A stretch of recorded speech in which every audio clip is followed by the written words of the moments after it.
प्रमोदनी एकादशी व्रत कथा। कार्तिक मास शुक्ल पक्ष की। ब्रह्मा जी बोले, हे मुनिस्तम, पापों को दूर करने वाली, पुण्यों को बढ़ाने वाली, बुद्धिमानों को मोक्ष देने वाली प्रमोदनी एकादशी का महात्म्य सुनो।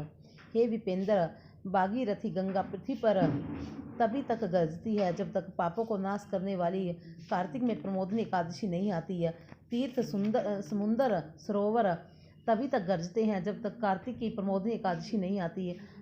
हजार अश्वमेघ और सौरा सूर्य का फल मनुष्य को प्रमोदनी के उपवास से मिलता है। नारद जी बोले, एक बार भोजन से, नकद भोजन से और उपवास से क्या पुण्य होता है, सो मुझसे कहिए। ब्रह्मा जी बोले, एक बार भोजन से 1 जन्म का पाप, सायंकाल भोजन करने से 2 जन्म के पापों और उपवास से 7 जन्मों के पापों का नाश होता है। हे पुत्र, जो वस्तु त्रिलोकी में कठिनता से मिलती है, जो मिल नहीं सकती और जो दिखाई नहीं देती, ऐसी वस्तु को प्रमोदनी देती है। सुमेरु और मंदराचल पर्वत के समान पापों को यह एकादशी भस्म कर देती है। हजारों पूर्व जन्मों के किए हुए दुष्कर्मों को जागरण करने से रुई के ढेर की तरह प्रमोदनी जला देती है। जो स्वभाव से विधि पूर्वक प्रमोदनी का उपवास करता है, उसको जैसा फल कहा है वैसा ही होता है। व्रत को बिगाड़ने वाला नास्तिक, वेद निंदक, पर स्त्रीगामी, मूर्ख, उपकार को न मानने वाला, धोखा देने वाला, इन मनुष्यों के शरीर में धर्म नहीं रहता। जो ब्राह्मण सुहागिन अथवा विधवा ब्राह्मणी से विषय करता है, वह वंश सहित नष्ट हो जाता है। जो अधर्म ब्राह्मण पर स्त्री गमन करता है, उसके संतान नहीं होती है। जो गुरु और ब्राह्मणों को अहंकार दिखाता है, उसका पुण्य शीघ्र ही नष्ट हो जाता है, धन संतान नहीं होती। जो नीच मनुष्य साधुओं का अपमान करके प्रसन्न होते हैं और जो अपमान करने वालों को नहीं रोकते, वे अपने कुल का नाश देखते हैं।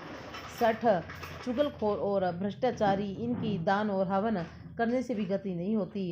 इसलिए जिससे संसार में निंदा हो, ऐसा कोई बुरा काम नहीं करना चाहिए। अच्छे कर्म करने चाहिए जिससे धर्म नष्ट ना हो। कोई अपने मन में ये सोचते हैं कि हम प्रमोदनी का व्रत करेंगे, तो ऐसा विचार करने से उनके 100 जन्मों के पाप नष्ट हो जाते हैं। जो कोई प्रमोदनी की रात्रि को जागरण करता है, वह बीते हुए, वर्तमान और भविष्य के 10,000 कुल को विष्णु लोक में पहुंचा देता है। उसके पितृगण पूर्वे जन्म के कर्मों को से प्राप्त हुए नगर के दुखों से छूटकर विष्णु लोक में प्रसन्न हो सुशोभित होकर निवास करते हैं। सब तीर्थों में स्नान करने और गो सुवर्ण पृथ्वी का दान करने से फल नहीं मिलता, जो एकादशी के जागरण से मिलता है। जैसे मनुष्यों की मृत्यु निश्चय है, वैसे ही धन का नाश भी निश्चय है। यह समझकर हे मुनि श्रेष्ठ, एकादशी का उपवास करना चाहिए। जो कोई विधि पूर्वक प्रमोदनी का व्रत करता है, उसके घर में त्रिलोकी के सब तीर्थ आ जाते हैं, और वही ज्ञानी, योगी, तपस्वी और जितेंद्रिय है। उसी को भोग और मोक्ष मिलता है। यह एकादशी विष्णु की प्यारी है और धर्म के सार को देने वाली है। इसका एक बार व्रत करने से ही मोक्ष भागी हो जाता है। सर्वधर्मों को छोड़कर इसका उपवास करना चाहिए। कर्म, मन, वाणी से जो कुछ पाप किया है, उसको प्रमोदनी के जागरण से भगवान दूर कर देते हैं। हे वत्स, प्रमोदनी के दिन मनुष्य भगवान के निमित्त स्नान, दान, जप, होम जो कुछ करते हैं, वह अक्षय होता है। जो मनुष्य एकादशी का व्रत करके भक्ति से भगवान का पूजन करते हैं, उनके 100 जन्मों के पाप दूर हो जाते हैं। इस व्रत से भगवान को प्रसन्न करके 10 दिशाओं में प्रकाश करता हुआ मनुष्य विष्णु लोक में जाता है। यह पवित्र एकादशी धन धान्य को देने वाली और सब पापों को दूर करने वाली है। भक्ति पूर्वक इसका व्रत करने से कोई वस्तु दुर्बल नहीं होती है।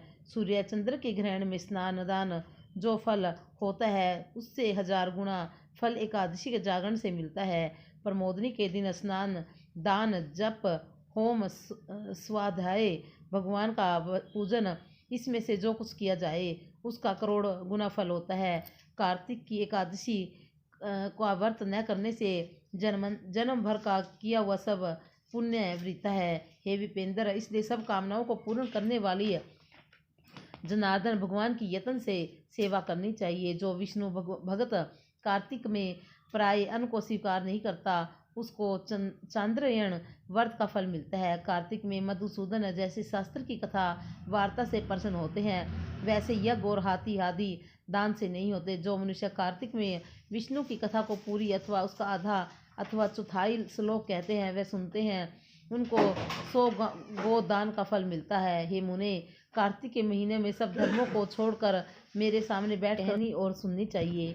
कल्याण के लिए अथवा धन के लोभ से जो कार्तिक भगवान की कथा कहता है वह अपने सैकड़ों कुलों का उद्धार कर देता है। जो भगवान के प्रमोद के दिन कथा कहते हैं वह सुनते हैं।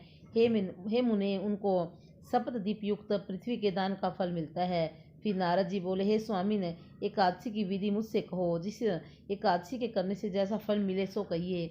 वह यह सुनकर ब्रह्मा जी बोले, हे द्विजोतम, एकादशी को प्रातःकाल उठकर दातुन करके स्नान करें। नदी, तालाब, कुआं, बावड़ी अथवा घर में स्नान करके केशवान का पूजन करें। फिर कथा सुने, नियम के लिए मंत्र पढ़ें। एकादशी को निराहार व्रत करके दूसरे दिन भोजन करें। हे पुंडरीकाक्ष, मैं आपकी शरण में हूँ, आप मेरी रक्षा करें। इस मंत्र को चक्रधारी भगवान के सामने पढ़ें। भक्ति भाव से प्रसन्नता पूर्वक उपवास करें। रात्रि में भगवान के समीप बैठकर जागरण करें। हे मुने, जो गाता है, नाचता है, बाजे बजाता है अथवा भगवान की कथा को कहता है, वह सुनता है, वह पुण्यात्मा तीनों लोक के ऊपर निवास करती है। कार्तिक में प्रमोदनी के दिन बहुत से फूल, फल, कपूर, अगर, कुमकुम से भगवान का पूजन करना चाहिए। एकादशी के दिन लोभ न करना चाहिए, निर्लोभ होकर दान करना चाहिए, इससे असंख्य पुण्य होता है। एकादशी जागरण, अनेक प्रकार के सुंदर फलों का भगवान का पूजन और शंख में जल भरकर जनार्दन को अर्घ्य देना चाहिए। तीर्थों में स्नान और अनेक प्रकार के दान करने से जो फल होता है उससे करोड़ गुना फल प्रमोदन अर्घ्य देने से मिलता है। मुनिश्रेष्ठ, जो दिव्य अगस्त्य फूलों से जनार्दन का पूजन करता है उसके लिए भी इंद्र भी हाथ जोड़ता है। हे विपिंदर, तपस्या से प्रसन्न होकर भगवान यह फल नहीं देते। जैसे अगस्त्य के फलों से श्रृंगार करने से जो फल देते हैं। हे कलिवर्धन, जो कार्तिक में भक्ति पूर्वक भगवान की बेल पत्र से पूजा करते हैं उनकी मुक्ति हो जाती है। हे वत्स, कार्तिक में जो तुलसी के पत्ते और फूल से जनार्दन की पूजा करते हैं उनके 10,000 वर्ष के पाप भस्म हो जाते हैं। तुलसी का दर्शन, स्पर्श, ध्यान, कीर्तन, नमस्कार, स्तुति करने से, पौधा लगाने से, सींचने और नित्य पूजन करने से तुलसी शुभ फल देती है। जो नित्य प्रति तुलसी की 9 प्रकार की भक्ति करते हैं वे करोड़ों युगों तक वैकुंठ में निवास करते हैं। हे मुने, लगाई तुलसा की जब तक जड़ें फैलती हैं उतने ही हजारों युगों तक उनका पुण्य फैलता है। जो कदम्ब के फूलों से जनार्दन की पूजा करते हैं वे चक्रधारी भगवान की कृपा से यमलोक में नहीं जाते। कार्तिक में गुलाब के फूलों से परम भक्ति से भगवान का पूजन करता है वह मुक्ति को अभागी होता है। बैकुल और अशोक के फूलों से जो भगवान की पूजा करते हैं उनको जब तक सूर्य चंद्रमा है तब तक शोक नहीं होगा। जो सफ़ेद या लाल कनेर के फूलों से जगन्नाथ की पूजा करते हैं उनसे चारों युगों में केशव भगवान प्रसन्न रहते हैं। जो बड़भागी मनुष्य केशव के ऊपर आम का बोर चढ़ाते हैं उनको करोड़ गोदान का फल मिलता है। जो दूब के अंकुर से भगवान का पूजन करते हैं उनको पूजा का 100 गुना फल प्राप्त होता है। हे नारद, जो छोकरे पत्तों से सुखदायी भगवान का पूजन करते हैं भयंकर यमलोक के मार्ग को सरलता से पार कर जाते हैं। जो वर्षा ऋतु में चंपा के फूलों से देवेश भगवान का पूजन करते हैं वे मनुष्य फिर संसार में जन्म नहीं लेते। विप्रेश, जो मनुष्य जनार्दन भगवान के ऊपर ककड़ी का फूल चढ़ाते हैं उनको एक पल सुवर्ण चढ़ाने का फल मिलता है। जो मनुष्य सुनहरी केतकी का फूल जनार्दन भगवान पर चढ़ाता है गरुड़ ध्वज भगवान उनके करोड़ों जन्मों के पापों को भस्म कर देते हैं। जो कुमकुम के समान लाल रंग की सुगंधित शतपत्री का फूल जगन्नाथ पर चढ़ाता है उसका श्वेत दीप में निवास होता है। हे ब्रह्मांड, इस प्रकार भक्ति मुक्ति को देने वाले केशव भगवान का रात्रि में पूजन करके प्रातःकाल उठकर नदी तट पर चला जाए, वहां स्नान जप नित्य कर्म करके घर जाकर विधि पूर्वक केशव भगवान का पूजन करे। व्रत के धारण के लिए बुद्धिमान मनुष्य ब्राह्मण भोजन करावे, भक्ति युक्त चित्त से सिर झुकाकर क्षमा मांगे, फिर भोजन वस्त्र से गुरु की पूजा करनी चाहिए और चक्र पाणी भगवान को प्रसन्न करने के लिए दक्षिणा और गो देनी चाहिए। जो वस्तु छोड़ी है उन नियमों को ब्राह्मणों के सामने छोड़नी चाहिए और दक्षिणा देनी चाहिए। हे राजन, नपत भोजी मनुष्य अच्छे ब्राह्मणों को भोजन करावें, अयाचित नियम से स्वर्ण सहित बैल का दान करे।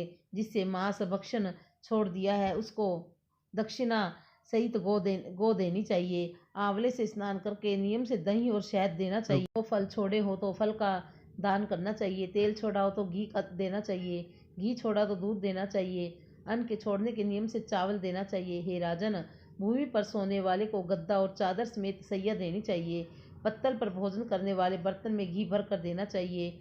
मौन दान करने वाले को घंटा, तिल और स्वर्ण देना चाहिए और ब्राह्मणी को घी मिला हुआ भोजन करना चाहिए। बाल धारण करने वाले को बट्टा, जूता त्याग करने वाले को एक जोड़ा जूता दान करना चाहिए। मान छोड़ने वाले को बूरा देनी चाहिए। विष्णु के मंदिर में अथवा देवस्थान में नित्य दीपक जोड़ना चाहिए। नियम की समाप्ति में तांबे या सुवर्ण की बैली घी भरकर उसमें लाख बत्ती रखकर विष्णु के भक्त ब्राह्मण को देनी चाहिए।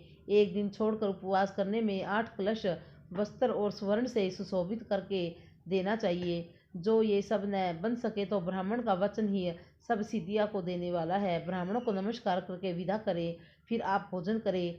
4 महीनों में जो छोड़ा है उसकी समाप्ति करें। हे राजेंद्र, जो बुद्धिमान इस प्रकार आचरण करता है उसको अनंत फल मिलता है, अंत में बैकुंठ को जाता है। जो मनुष्य चातुर्मास्य के नियम को निवेदन समाप्त कर देता है वह कृत्य हो जाता है, फिर संसार में जन्म नहीं लेता, अर्थात मुक्त हो जाता है। हे महिपाल, ऐसा करने से व्रत पूर्ण हो जाता है। यदि व्रत बिगड़ जाए तो मनुष्य अंधा व कोढ़ी हो जाता है।